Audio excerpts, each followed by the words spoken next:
पोखरामा अहिले एउटा यस्तो काम भइरहेको छ जुन नेपालका धेरै सहरहरूले गर्न खोजे पनि सजिलै गर्न सकेका छैनन्। त्यो हो सार्वजनिक जग्गा फिर्ता ल्याउने काम।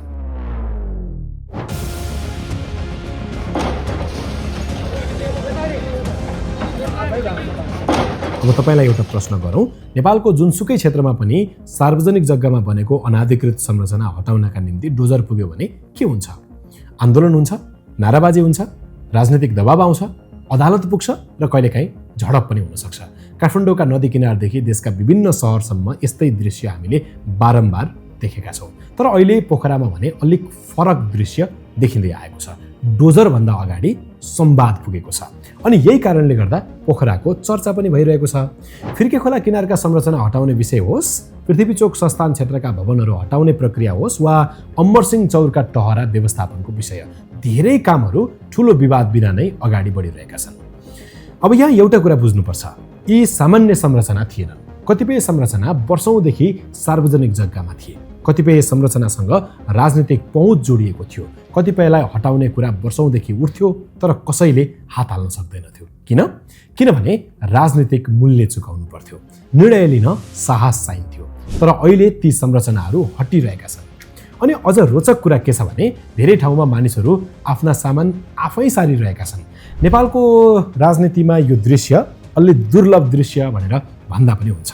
यो कसरी सम्भव भयो? यसको एउटा मूल कारण छ पोखरा महानगरपालिकाको नेतृत्व, विशेष गरी मेयर धनराज आचार्य। अब तपाईँ धनराज आचार्यको समर्थक हुन पनि सक्नुहुन्छ, आलोचक हुन पनि सक्नुहुन्छ। तर एउटा कुरा चाहिँ तपाईँ हामी सबैजनाले स्वीकार्नै पर्छ, पोखराको सार्वजनिक जग्गाको संरक्षणको विषयमा मेयर आचार्यले केही कठिन निर्णयहरू भने लिएकै छन्।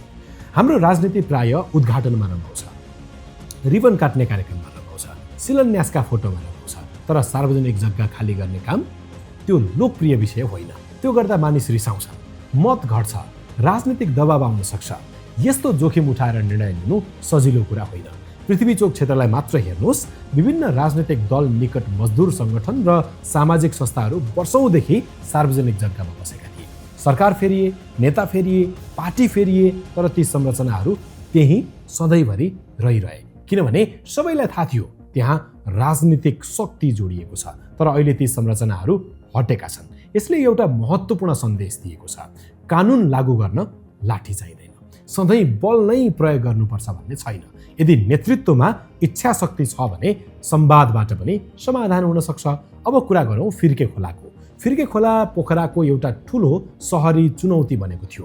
वर्षौंदेखि खोलाको मापदण्डभित्र संरचना बने, बहस भयो, विवाद भयो, अदालत पुग्यो, राजनीति पनि मिसियो, तर काम अगाडि बढ्न भने सकेन। अहिले महानगरले योजनाबद्ध रूपमा प्रक्रिया अगाडि बढाएको छ। यदि भविष्यमा फिर्के करिडोर सफलतापूर्वक निर्माण भयो भने यसले पोखराको स्वरूप नै बदल्न सक्छ। कल्पना गर्नुहोस्, खोला व्यवस्थापन भएको सुन्दर सहर, पैदल मार्ग भएको क्षेत्र, हरियाली भएको वातावरण र सुव्यवस्थित सहरी विकास। त्यो केवल एउटा परियोजना मात्र हुने छैन, यो पोखराको भविष्यको चित्र पनि हुन सक्नेछ। बसपार्क क्षेत्रको विषय पनि कम चुनौतीपूर्ण थिएन। 5 दशकभन्दा बढी समयदेखि थातिरहेको समस्या थियो। सबैलाई समस्या थाहा थियो, तर समाधान कसैले गरेन। अहिले कम्तीमा समाधानको दिशामा यात्रा सुरु भएको देखिन्छ। तर एउटा महत्त्वपूर्ण कुरा, कुनै पनि नेताको मूल्याङ्कन गर्दा राम्रो पक्ष मात्र हेरेर हुँदैन, कमजोरी पनि हेर्नुपर्छ। त्यसैले प्रश्न उठ्छ के धनराज आचार्यको कार्यकाल पूर्ण रूपमा सफल छ? सायद छैन। किनभने पोखरेली जनताले अपेक्षा गरेका धेरै विषय अझै अधुरै छन्। हुन त उनको कार्यकाल पनि बाँकी नै छ। उदाहरणका लागि फोहोर व्यवस्थापन, पर्यटनको राजधानी बनिसकेको सहरमा फोहोरको समस्या अझै पनि पूर्ण रूपमा समाधान हुन सकेको छैन। अर्को समस्या हो पार्किङ। यदि तपाईँ पोखराको सडकमा दैनिक हिँडडुल गर्नुहुन्छ, विभिन्न काममा आउजाउ गर्नुहुन्छ भने तपाईँले यो समस्या राम्रैसँग महसुस गर्नुभएको होला। सडक किनारमा जथाभावी पार्किङ, व्यवस्थित पार्किङ स्थलको अभाव, ट्राफिक जाम, यी समस्या अझै समाधान भएका छैनन्। जनताले दैनिक भोग्ने समस्या यही हो। सार्वजनिक जग्गा फिर्ता लिने काम महत्त्वपूर्ण छ, तर नागरिकले दैनिक अनुभव गर्ने सेवा सुधार पनि त्यत्तिकै महत्त्वपूर्ण हुन्छ। महानगरको आफ्नै प्रशासनिक भवन निर्माणदेखि दीर्घकालीन सहरी योजनाहरू पनि अपेक्षाअनुसार तीव्र गतिमा अगाडि बढ्न सकेका छैनन्। पोखरा अन्तर्राष्ट्रिय विमानस्थल सञ्चालनमा आएपछि धेरैले नयाँ सहरी रूपान्तरणको अपेक्षा पनि गरेका थिए, तर त्यो स्तरको परिवर्तन पनि अझै देखिएको छैन। त्यसैले अहिले नै धनराज आचार्यको कार्यकाल सफल वा असफल भनेर अन्तिम निष्कर्ष निकाल्नु हतार हुनेछ। उनको कार्यकाल पनि केही समय बाँकी नै छ। तर एउटा कुरा भने स्पष्ट छ, सार्वजनिक जग्गा संरक्षणको विषयमा उनले केही साहस चाहिँ देखाएकै छन्। विशेष गरी राजनीतिक पहुँच भएका अतिक्रमणमाथि कदम चाल्नु सामान्य उपलब्धि होइन। आज धेरै नेता लोकप्रिय बन्न खोजिरहेका छन्, त्यस्तै खालका कदम पनि चालिरहेका छन्, त्यस्तै खालका अभिव्यक्ति पनि दिइरहेका छन्। तर केही निर्णय यस्ता हुन्छन् जुन लोकप्रिय नभए पनि आवश्यक हुन्छन्। मेयर आचार्यले कम्तीमा यस्ता केही निर्णय लिने प्रयास गरेका छन्। अब उनको बाँकी कार्यकालको वास्तविक परीक्षा के हुनेछ?